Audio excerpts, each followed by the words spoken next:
ሚስትህን ኮንትሮል ማታደርግ ሚስትህን ማትረዳ ሚስትህን ማታቃት ሚስትህን ማትንከባከብ ሚስትህን አቢዩዝ ምታደርግ እንደፈለክ ምታደርግ ማስተዋል የሌለ ሰነፍ ሰውዬ ከሆንክ ጸሎትህ አይሰማም እመነኝ ነብይ እንትና ነው እጄ ጨረበ አትሰማም ውሸት አትሰማም ይሄ በትዳር ውስጥ እግዚአብሔር በማስተዋል ኑሩ ለምን ጸሎታችሁ እንዳይከለከል አብረው የህይወትን ጸጋ እንደሚወርሱ አድርጋችሁ ምን አድርጓቸው ነው የሚለው አንብቡልኝ እንጂ ፍጥጣት ነው ምን በሏቸው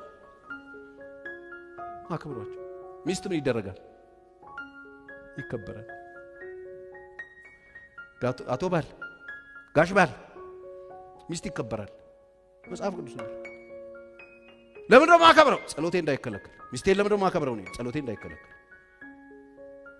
ሚስቴን ሪስፔክት ማድረገው ለምን ነው ጸሎቴ እንዳይከለከል የሚስቴን ነገር መጠብቀው ለምን ነው ጸሎቴ እንዳይከለከል አትንገብገብ መንገብገብህ አንተ ሰልፊሽ ሆነ የምታደርገው ነገር ሰማይን ሁሉ ይቆልፍብሃል ብራዘር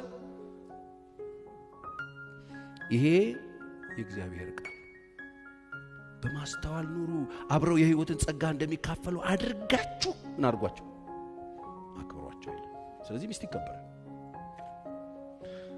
እኔን አታከብረኝ የምትል ሰውዬ አንተ ታከብራታለህ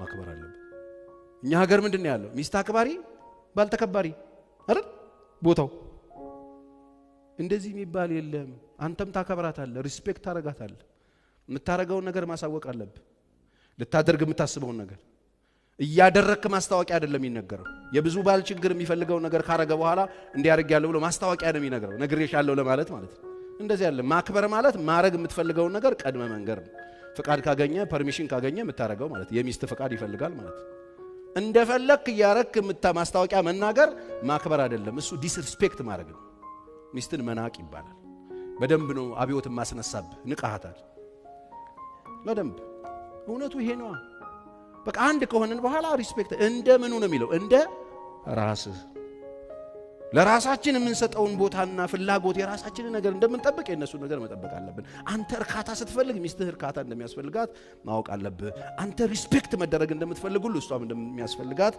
ማወቅ አለብህ ሌላኛው ችግር የስጋው ችግር እዚህ በርግዝናና ልጅ በመውለድ ጊዜ የሚከሰት ችግር ነው ቶሎ በኢየሱስ እናገራለሁ በርግዝና ጊዜ ልጅ በመውለድ ጊዜ የሚከሰት ችግር ሚስቶች እርጉዝ ሲሆኑ እርግዝና ላይ ነው በጣም ብዙ ቺት የሚደረገው ይባላል በጣም ብዙ ሰዎች ባሌ ቺት አረገብኝ እኔ ያረገዝኩ ጊዜ ከጻፊው ጋራ ከከሊት ጋራ ይላሉ እዛ ሰዓት ላይ ለምንድነው ባሎች ቺት የሚያደርጉት ሲባል ብዙ ሚስቶች ሲያረግዙ ሴክስ ያቆማሉ ወሲብ ያቆማሉ ቤታቸው ውስጥ ያቆማሉ ለምን ተብለው ሲጠየቁ አንዳንዶቹ የሚሉት በርግዝና ላይ እርግዝና ሌላ እርግዝና የሚመጣ ስለሚመስላቸው ቡቡዬ ይባላል ይሄ ወቀት ቡቡዬ ቱኑጁ እንደዚህ ይባል ነገር ካረገሲ በኋላ ከዛ አንዳንዱ ማያደርገው እኔ እኮ ጠይቄ ነው አንዳንዱ ማያደርገው ምንድነው እንዴ የልጅ አይኑ ቢጠፋስ እሱ አይኑን የሚያጠፋው ስለሚመስላቸው በፍጹም እናንተ የምትሉት ነገር የለም እንደዚህ አይነት እዚህ ያዛ ነገር ውስጥ የለም በርግዝና ላይ ሴክሹዋል ኢንተርኮርስ ሴክስ ብታደርጊ እንደገና ሌላ ሁለተኛ በልጁ ላይ ጠጋበልልኝ ብሎ ሌላ ልጅ አይመጣም በፍጹም በእኔ ይሁንባችሁ አይመጣም ይሄ እኮ ችግር ነው አይመስልም አይደል እርግዝና ላይ ያለ ችግር አሁን ዛሬ በደንብ ነው የገላገልኩ ጌታ በጣም ተጠቅሞብኛል ይሄ አንደኛው እኔ ይሄ ችግር ሆኖ እኔ ጋር ድሮ ሲመጣ አንዳንድ ሰዎችን የህክምና ባለሙያዎችን አማክሬያለሁ እንዳልስት የህክምናው አረ እንደዚህ የሚባል ነገር የለም እስከ 9 ወር ይቻላል በጥንቃቄ ማድረግ ይቻላል ብለዋል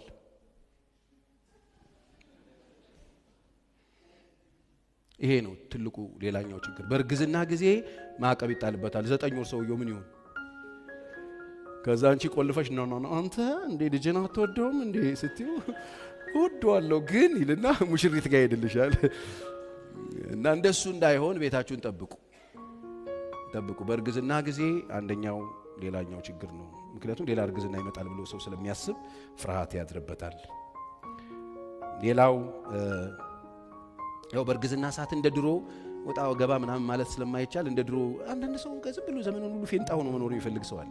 ዘመኑን ሁሉ ፈንድተህ አትኖርም። ዘመኑን ሁሉ ፍንድት ብለሽ አትኖሪም።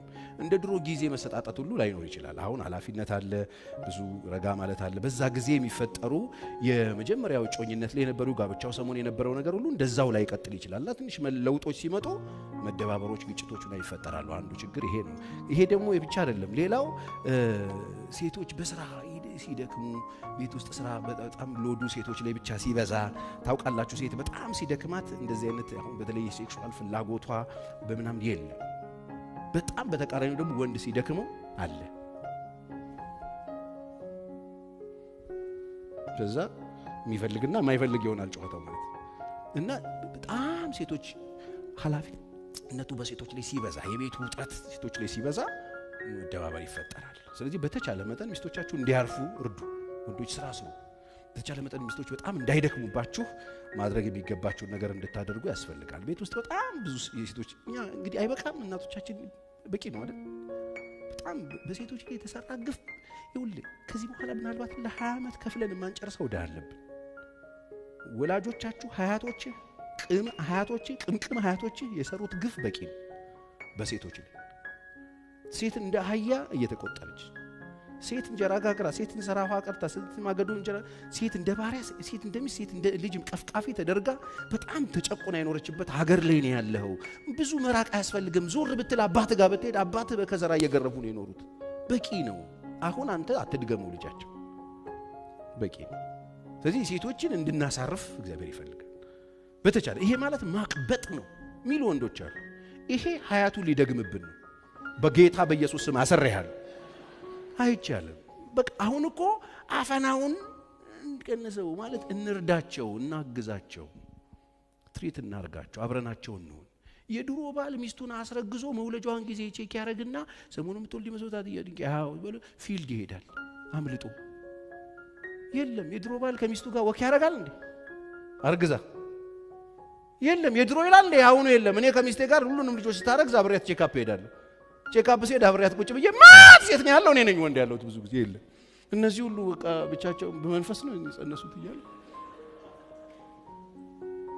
የለም እንደ ነውር ነው የሚቆጠረው። አስረግዘ እንደ ሼም ሂጂ አንቺ ቅደሚ ምናምን ትላለህ።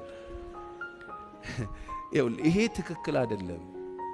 ትክክል አለ። ብዙ ባል እንደሱ አይደለም፣ ከሚስቱ ጎን የለም። ልትወልድ ብቻዋን ነርታ እንድትሄድም ያደርጋል። ብቻዋን ሂጂ በቃ እንደ ሂጂ ጃኔ እንደ ምናምን ጃት አብረህ ሂድ። እንዴት አንተ ሚስትህን እዛ ጥለህ ፑል ቤት ትሄዳለህ? አይደብርህም እንዴ አንተ? እርዳ፣ አብረህ ሁን። ሚስት ስትወልድ ቁም አጠገብ። ይኸው ሚስቴን አጠገብ ያርጌ ነው አርሽ አላረስኩ አብሬ አርሽ ይዛኔ ዳይፐር እንዳይመስ ሽንት ጨርቅ አጥቤ አንሶላ እየቀደድኩ በዳይፐርም ጊዜ ያለው ልጅ ራሴ ገላ አጥቤ ሲያድጉ ነው ቁጭ ሲሉ ወይም ሲቆሙ ነው የምታጠው። አትነካም። ለምን ካልከኝ የኔ ልጆች ስለሆኑ 9 ወር በቂ ነው። ልጆቹም ለምደው ጡጦ እንኳን ሲፈልጉ ተነስተው አጋጣሚ አጠገቡና ከሰጠች ይጥሉትና እሱ ይስጠን ይላል። በቃ ጌታ ይባርካችሁ። ትክክል አከፋፈሉን ስራ። የሚገርመው ነገር 9 ወር አርግዛ ወልዳ ሌሊት ሲያለቅስ አንቺ አሰሚም እንዴ የሚል ሰው ይያል። አይሆንም። እርዳ ስራ እንደ ነውር አትቁጠሩ። ሚስቶቻችሁን እየረዳችሁ ጓደኞቻችሁ ሙድ እያያዙባችሁ ያላችሁ እንዳትሰሟቸው እናንተ ናችሁ ልክ። ይሄ ጊዜ ያልፍባችኋል። ልጅህ ለዘላለም ዳይፐር እየቀየረ አይኖርም። የዳይፐሩ ጊዜ ያልፍብሃል። ማጠቢያ ጊዜ ያልፍብሃል። ማቀፊያ ጊዜ ያልፍብሃል። ግድ የለህም ድከም። እንደ ፋራ እንደሆነ ስራ ፈታ አንተ ዝም ብለህ ቺክ ይመስልሃል። አዎ ነኝ በላችሁ። ሚስቶቻችሁን ጤናማው ነገር ይሄ ሀገራችን የጠፋባት ይሄ ቤት የሌለውን እኮ ነው ሀገር ላይ ሴት ምናምን እናክብር የሚሉት። መጀመሪያ ቤት ጀምር። ቤት ስንጀምር ነው አደባባይ የሚወጣው አይደል? በቃ ቤት ውስጥ ሚስቶቻቸውን ሪስፔክት የሚያደርጉ ሰዎች የሚያከብሩ። ይሄን ሲባል ሚስቶችን እንዴት ማጥዋት አይደለም። እስቲ ይቅበጡ። የትም እኮ አይሄዱ። የት ሄዳሉ? ዞሮ እዚህ ነው የሚመጡት አይደል? እሱ ቦታቸው ነው አይደል? አናት ላይ እኮ ነው የሚወጡት ይላል አንዳንድ ሰው ፊት። ቦታው እኮ ስለሆነ ነው። ቱር ብላ እዛ የምትወጣው ቦታ ዘውድ ናት ይለለ እንዴ? ታዲያ ዘውድ ተረከስ ነው እንዴ? ይሄ በጣም ጥንቃቄ የሚፈልግ ነው። ይሄ በርግዝና ጊዜ ያለ ሌላው በርግዝና ጊዜ ያለ የአፍንጫ መለጠጥ፣ በወሊድ ጊዜ ያለ መስፋፋት፣ ሌላው ኬዝ ማለት መስፋፋት በወሊድ ጊዜ አለ። ያቺ ኮካኮላ የመሰለችው ልጅ በቃ የዲስኮ ሰዓት 8 ቁጥር ትመስልና ከላይ እስከ ታች በቃ እሱ መደበር ይፈጠራል። ስሜታቸው ላይ በጣም ረብሻ ይፈጥራል። መወፋፈር ይፈጠራል። ስሜት በቃ ዲስፎርም ዲሆነ መበለሻሸት የመጣ ሲመስላቸው እዛ ጋር አንተም ተጨምረ ምላስ ከገባበት አያዋጣ። ስለዚህ በጥንቃቄ መያዝ። እንዴት እንዳማረብሽ ውፍረት ራሱ ሲያምርብሽ ነው ይባለው። ቡስባ ምን መስልሽ አንቺ ዚዲዩ ይላል። እንደዚህ አይነት ሰው አለ። ጌታን እንደዚህ አንቺ ምንድነው ቀንሽ እንጂ ስቅቅ ትላለች። መስታወት ጋር ሄዳ በስመ አብ ወልድ መንፈስ አንተ አይደል እንዴ ያረካት እንዴ ራስ እንዲያርገ ምንድነው ትላለህ እንዴ? እኔ እኮ አንዳንድ ሰው ያስቀኛል። ራሱ ያረጋው ነገር ሰርፕራይዝ ይሆናል። ምንድነው ይላል። አንተ የዘራኸው እኮ አድጎ ነው። ስለዚህ ሚስቶቻችን ላይ የሚፈጠረው የስሜት መለዋወጥ፣ የባህሪ መለዋወጥ፣ የሆርሞን ለውጥ ባህሪያቸው ይቀያየራል። እንደ ድሮ አይደለም። የሆነ ተስፋ መቁረጥ ነገር ይገባባቸዋል። ሲወፋፍሩ ይደባብራቸዋል። እሱ ጊዜ ላይ አብረህ ነው መቆም ያለበት። በእናትሽ አንቺ እኔ ሚስት አይደለሽ እንዴ? ምንም ሁኔታ ያምራል ነው የሚባለው። እውነትሽን እኮ ነው በእናትሽ ምን ይሻላል ብላ እንደ በሽታ ታጽናናታለህ እንዴ? እንደሱ እንዳታረግ። እግዚአብሔር መልካም ነው። በቃ እንዴት ያምራል። አሁን ነው እንጂ እኮ ውፍረት ችግር የሆነው ድሮ እኮ መስማማት ነበር። እኛ ለመወፈር ጸልየናል እኮ እኔና ሚስት። እኔ እጅ እየጫንኩ ጸልየባታለሁ እንድትወፍር። እሷም እንደዚህ ምን እንደምንመስል አላያችሁም? ሰሞኑን ኢቢኤስ ላይ ተቀላቅለን እኮ 50 ኪሎ አንሞላ ምን እንደምንመስል። በስመ አብ ወልድ መንፈስ ቅዱስ ምን እንዴት እንደ እኔ ራሴ ሳየው ሲያስጠላኝ። ግን እኔ በእውነት እኔ የዛኔ ሳገባ ጸጉሬን የቆረጠኝን ሰው እግዚአብሔር አይለቀው። በእውነት እኔ እንዴት አድርጎ ነው የቆረጠኝ? የሙሽራ በምንድን ነው የቆረጠኝ? ምን ሆኜ ነበር እኔ ራሴ እንደዛ እንዴ? በቀደም አይደል እንደ ያየሁት እኔ ራሴ ተጫውቶብኛል። እኔ እግዚአብሔር በእውነት እኔ ዝም ብለው እግዚአብሔር ዝም አይለው። እግዚአብሔር አይለቀው። ምን እንደምንመስል ወፍር ለመወፈር ጸልየናል። ምን ያላረግነው ነገር አለ? አብሽ ጠጥተናል ለመወፈር። እኔ አብሽ የሚያመጣውን ጦስ ሳላቅ የሚያመጣውን ችግር ሳላቅ ጠጥቼ አንድ ጊዜ የምንጸልይበት ቦታ ለካ አብሽ ሲያልብ ይሸታል። ደግሞ ሽታ መጥፎነቱ ለራስ አይሸትም። እና አንዱ ጠጋ ብሎ ቸርሻ አብሽ ተጠቀሚያለሽ እንዴ አለ። በምን አወቅ አልኩት። ጌታ የገለጠለት ነው መሰለኝ። አይ ለምንድን ነው የኔ ያረከው ካልከኝ ለመወፈር። ድሮ ሚስት ስትወፍር ባሏ እንዴት አርጎ እንደያዛት አላየሽም? ይገልዳል ለብላ እኮ አክስቷ መስላለች ይበሉ። አሁንስ ምን ሆነ ነው? ተስፋ ቆረጥክ እንዴ? ዘመናዊነቱ እኮ ይዞብን የመጣው ነገር። ድሮ ሰላም ነበር። በደንብ የተያዘች ሚስት ናት ድልድል ብላ እንደው እቁብ ሰብሳቢ የምትመስለው ጥሩ ባል ያገኘች ሚስት ነበረች። ስለዚህ በመውለዳቸው ምክንያት የሚፈጠር ጌታ እየተጠቀመብኝ ነው።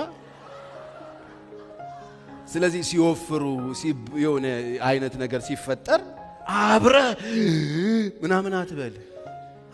ይሄ በቃ ተፈጥሯዊ ነው የሚሆን ነገር ነው። አብረ ነው መቀበል ያለብህ። እሱ ኦኬ ነው ሚስት በቃ ሰፋ ያለ ቀሚስ እንገዛለን፣ ችግር የለም፣ ደስ ይላል። እኔ ሞላ ሲል ነው ራሱ ደስ የሚለኝ ምናምን አትልም እንዴ?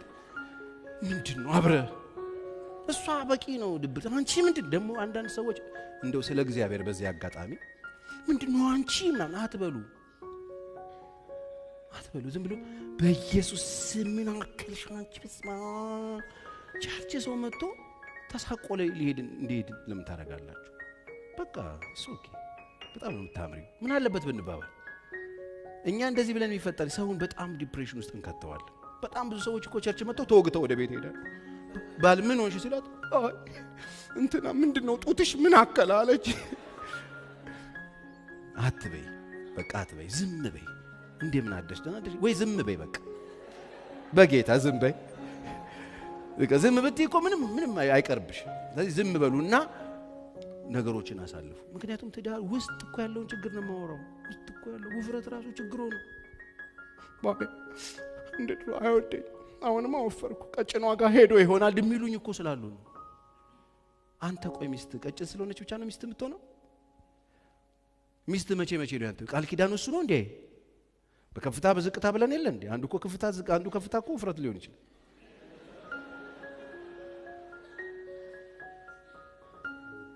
ክብር ለኢየሱስ ይሁን። ደሙ ለስጋ ስጋ እኮ ባዳ ነው። ከደነገጥኩ ክቡ ይጠፋል። ዘመን ከደነገጥ ከራሱ ይሁን። እሺ ለዛሬ አይበቃችሁ? ይበቃናል በሏ። ይበቃናል። ክብር ለእግዚአብሔር ይሁን።